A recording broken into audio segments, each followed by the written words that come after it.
Alrighty, my friends. Hello. It is Monday. It is time for coaching, and I guess I'm about to find out whether or not my notifications,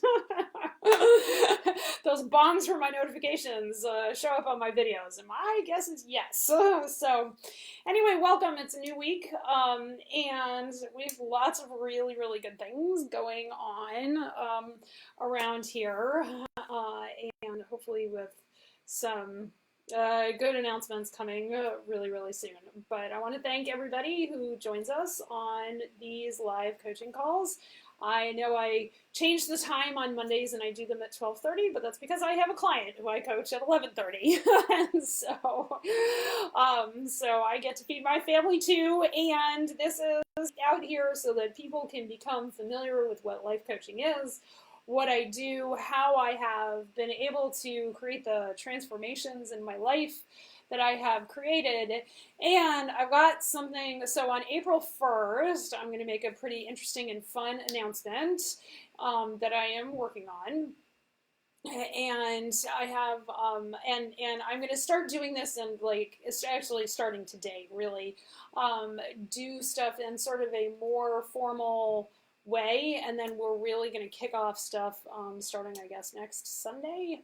I have decided I am doing these lives pretty much until the crisis is declared over. When I have, when my clients are all like, oh, hey, Dr. P, I'm running back into my regular problems, I will stop these lives. Have our regularly scheduled problems, lives in the afternoon it is. Okay, so yesterday I introduced the concept of over-desire. And what I decided to do, okay, just so that I know what I'm talking about, sort of because I'm doing this for a long time, and I'm not gonna lie, I've been doing them a little bit ad hoc, bringing the basic concepts to y'all. But I wrote down this morning in my journal, which has been getting a lot of airtime, I have to tell you. So I'm gonna start presenting like a real curriculum to y'all. And on Mondays, we are going to talk about food and weight, because I know a lot of people struggle with that. I know a lot of people look at what I have done in my life and are like, hey, I want me some of that, so I'm going to teach you how I did it. So on Tuesdays, we're going to talk about alcohol, drinking, and other sorts of addictive kinds of behaviors like that. I will give you the fair warning. It's not for people who are addicts. It's for people who drink more or use pot more or other mind-altering substances, I guess, more than they want to, but don't have an addiction. I'm not an addiction counselor. I'm a veterinarian, okay, and a life coach. So it's not for that, but it's still what I have used to like completely quit drinking. So, not gonna lie, over-desire for alcohol is still kind of there. All right, then Wednesday. On Wednesdays, we're gonna do work, okay? And that's work in-house. So if you are a stay-at-home mom, I know I have stay-at-home moms who watch this. I have been a stay-at-home mom. Guess what? You work, and you can overwork as well. All right, so we are going to talk about work. In-house work, out-of-house work, be covering things around what it looks like to not overwork and that sort of thing, okay? On Thursdays, we're going to have parenting. Oh, hey, look, it's my trusty assistant has come in to talk, to give me a hug while I'm doing live. So on Thursdays, we're doing parenting. On Fridays, we're going to be doing relationships, okay? So we always talk about self-relationships. These are going to be focused on relationships with other people because, when we look at those assets that I talk about, the number one asset in anybody's life is how you manage your mind. So all of the coaching is about your relationship with yourself, okay? Then on Saturday and Sunday, we're going to tackle money, and money is going to get 2 days of the week. On Saturdays, we're going to talk about incoming money, and on Sundays, we're going to talk about outgoing money, okay? And I have a whole curriculum that I sketched out while I was on my bike this morning for an hour, watching the sunrise. Well, watching it get lighter. I didn't see the sunrise this morning. It was too cloudy. And it's all going to be around developing the capability. Okay, and so I just want you to keep that phrase, developing the capability, in the back of your mind, because it's going to become very, very important over the course of like the next month. So, over desire and food. All right, my friends. This is really where I started understanding my own thoughts and feelings in my life. So I originally started life coaching because I don't know if I've told this story, but I'll tell you the story of how I landed at the life coach school. I had gone to see a client. I literally took a boat and drove through a blizzard to go see this client. And I was doing an audit for like a pre-audit for them to go get audited by what we call a third-party auditor so they could sell to a big group in New York. And I literally drove through a blizzard to go see this guy. He was paying me to be there. I audited his facility and he had issues. And after I spent an hour and a half walking around his facility, sat down with him, and I said, here's what's going on. Here are the things we need to start working on, facilities improvements, and their documentation, all that sort of stuff. After about 10 or 15 minutes, he stood up and said, "This is extortion and I'm going surfing." And he left, and I chased after him. Not my proudest CEO moment, I'm not gonna lie. And it was a disaster in my head. When we talk about a scale of 1 to 10, all right, my mind was a hot mess. I was a 1. When you are literally chasing clients into the parking lot, that's a 1, okay? And that was me.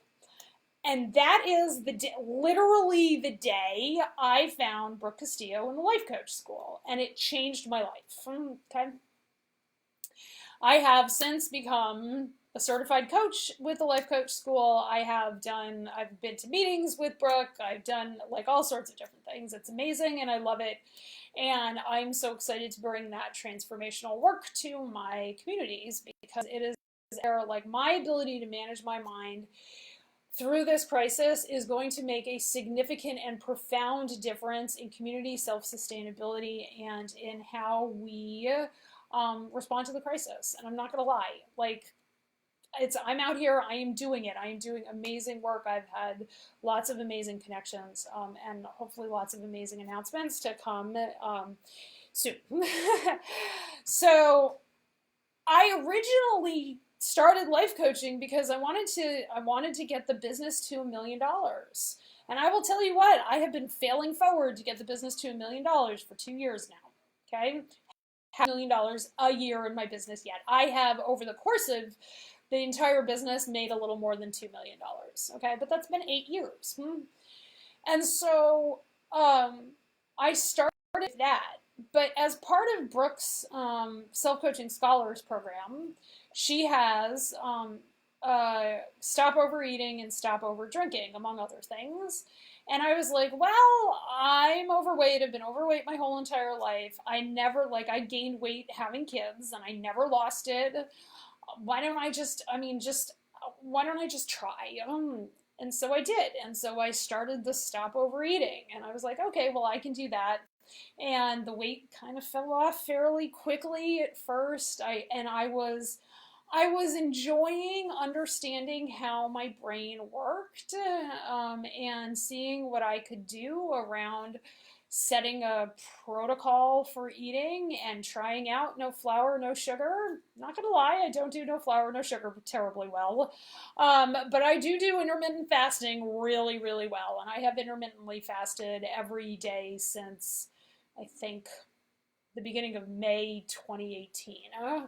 And that has made a tremendous difference in my life, which is what brings me to over-desire, okay? Because if you really want to confront over-desire when it comes to food, start intermittently fasting and go no flour, no sugar.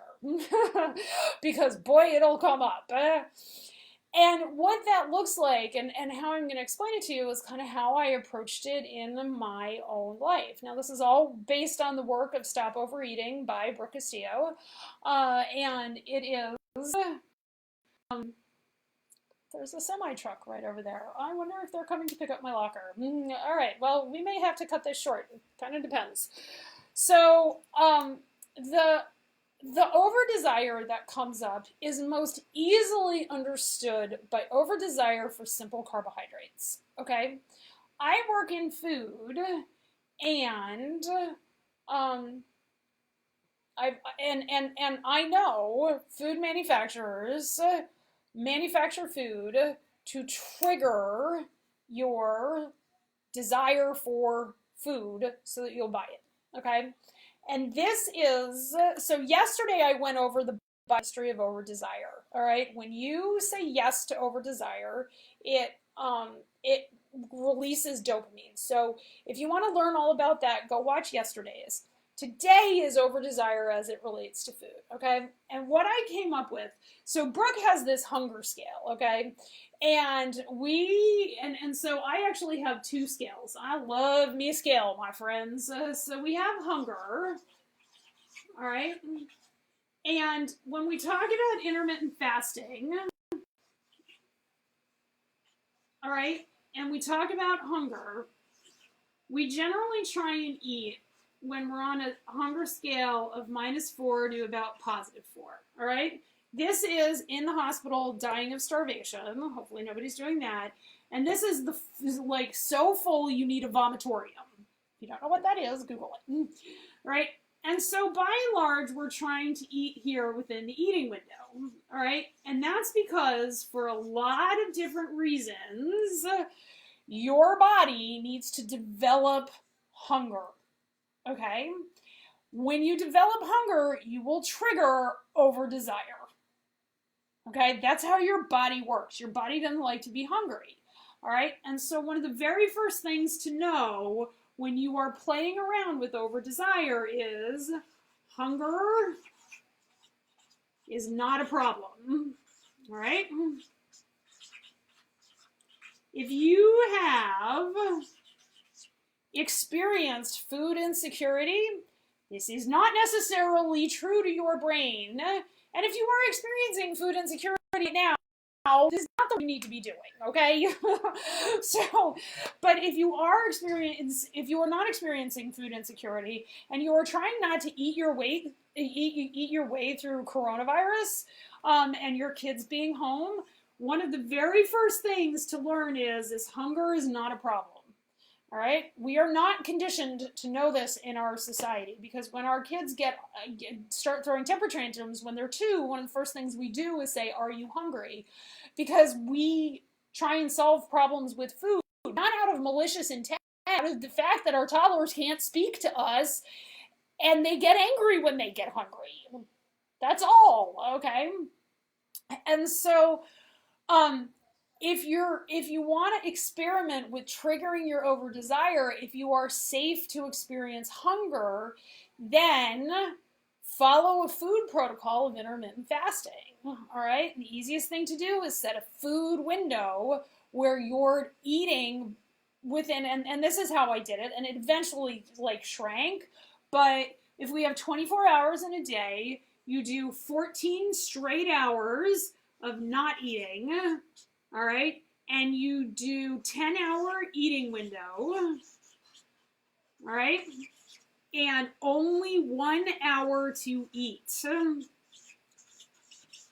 and 3 hours between eating, okay, 3 hours between eating, and you will, if you follow this, okay, you will get to a -3 or 4, all right, and then you just manage your mind. Hunger is not a problem.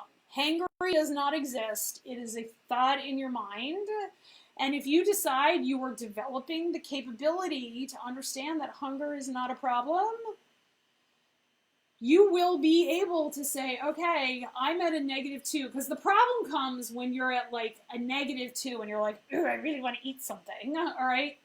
and you are not, you're either not in your eating window, in this intermittent fasting window or in this intermittent fasting window, and you're going to wait, okay? And you're going to sweat. You are going to sweat. And in the beginning, you got to agree to go to the barn, all right, and get your horse all ready before you canter.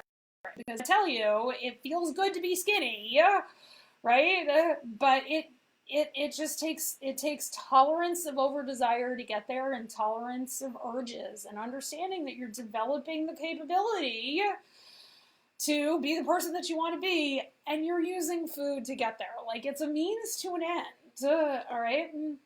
And so this is a window.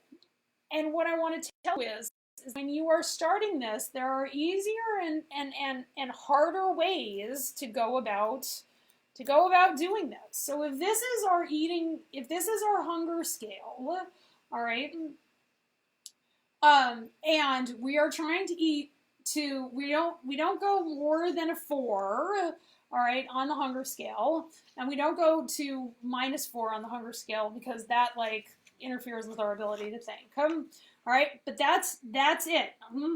All right, developing the capability to understand that hunger is not a problem.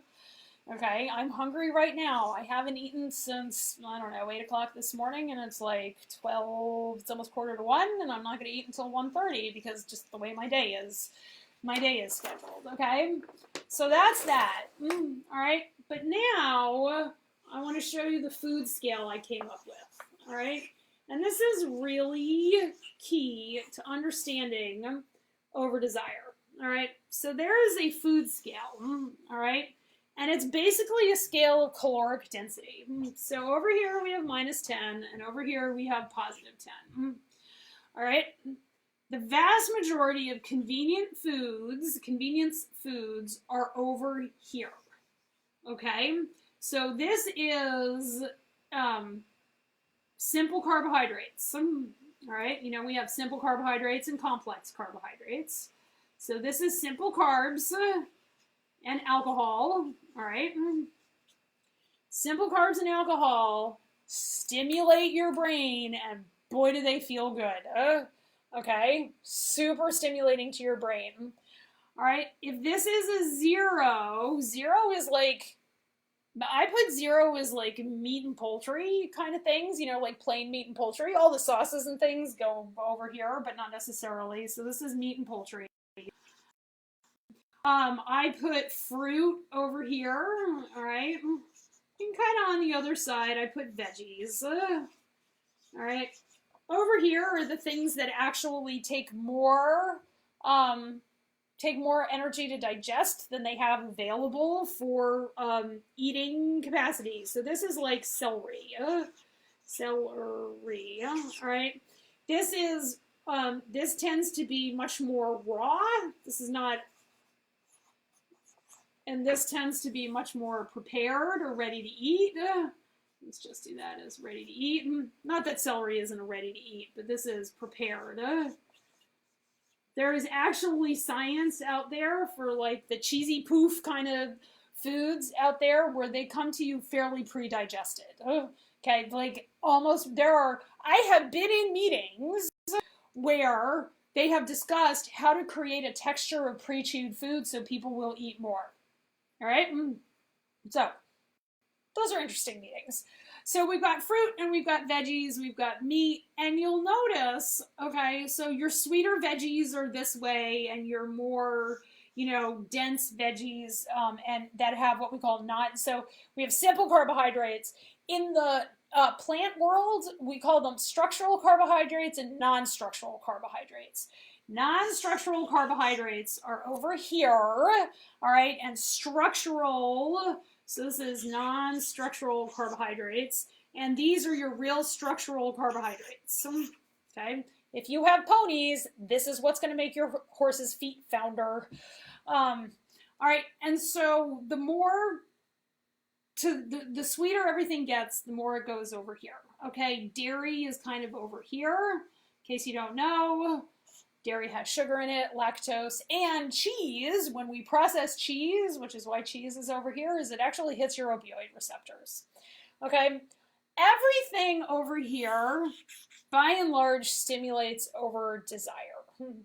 Okay?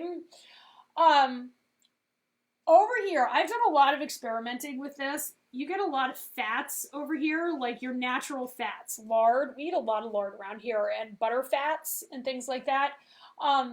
They don't, the salts in them trigger your brain some, but they don't, by and large, trigger over-desire, okay? Because fats are very satiating. Your over-desire, the further you go over here, the stronger the over-desire, okay? And so I will tell you that the object is then to eat over here on the scale, okay? I'm about to go have lunch, and I'm having hamburgers and kale salad, even though kale is terrible for my thyroid, don't care. And so a lot of what does not trigger your over-desire is the stuff that's like, I don't know, what is this, like a 2 and going back this way, all right? It is very difficult, my friends, to over-desire celery, okay? And so if you are trying to understand where you are on over-desire, okay, just start mapping out what you eat. You want, okay. All right, and Ben's gonna come on here, and he's gonna help because he's gonna probably talk. Are you okay to talk about your over-desire for carbohydrates? That's exactly what I'm here. Okay, so Ben is gonna talk. So we have these conversations, all right? And Ben wants to come up here and talk about slowly, because we're in front of the camera, over-desire for carbohydrates. I can actually come up with a few good examples for this, like my pound cake. Slow down, people can't understand. My pound cake and my cookies. Sorry for interrupting like this, but... Okay, so let's actually do some coaching here. Okay, so when you are in, so what simple carbohydrates did you have this weekend? Cookie. Okay. Bread and roll, to be Specific, right? What'd you make on Saturday morning? Pancakes. They're Pancakes awesome. with syrup. Syrup. Big fluffy pancakes from the Harry Potter cookbook. Technically, it was from a recipe online.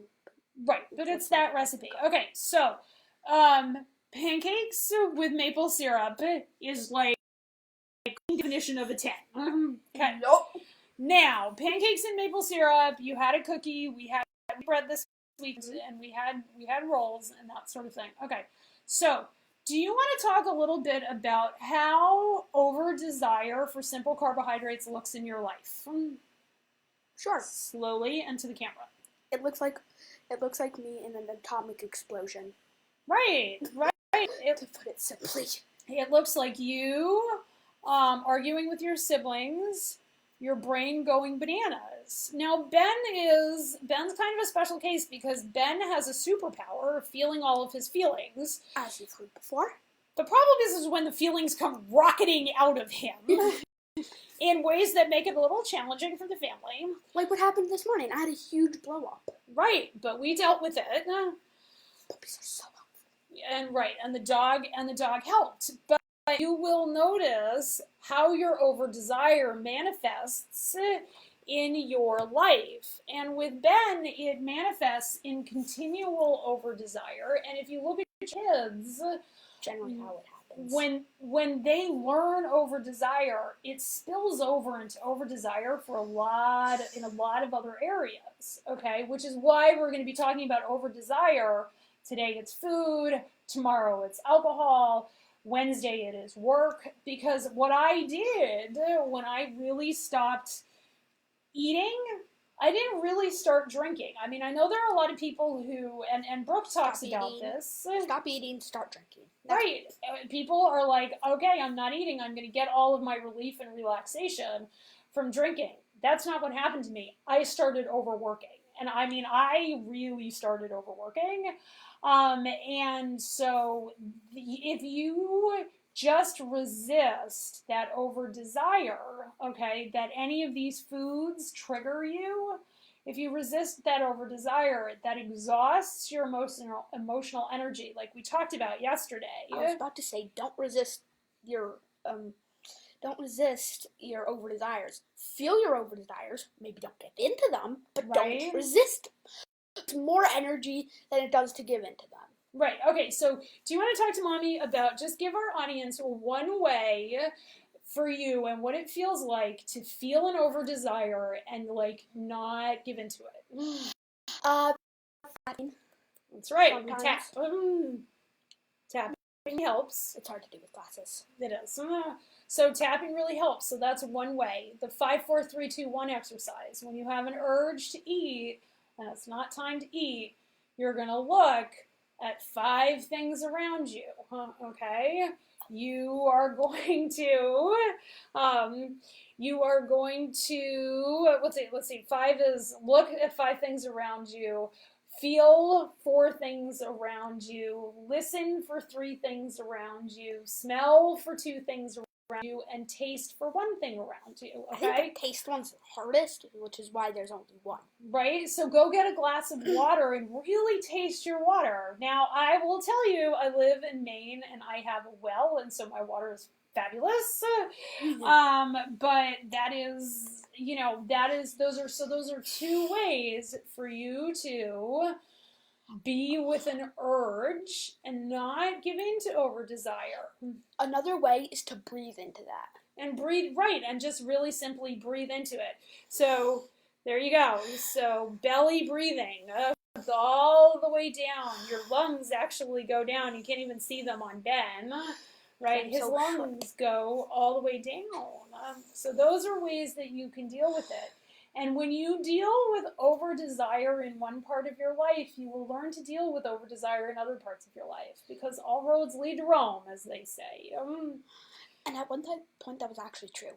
At one point, yep, that was actually true. Okay, so that's what we have. That's over-desire in food. The less you eat over on the 8, 9, 10 side of the scale, the more you will be able to downregulate your own dopamine receptors, right?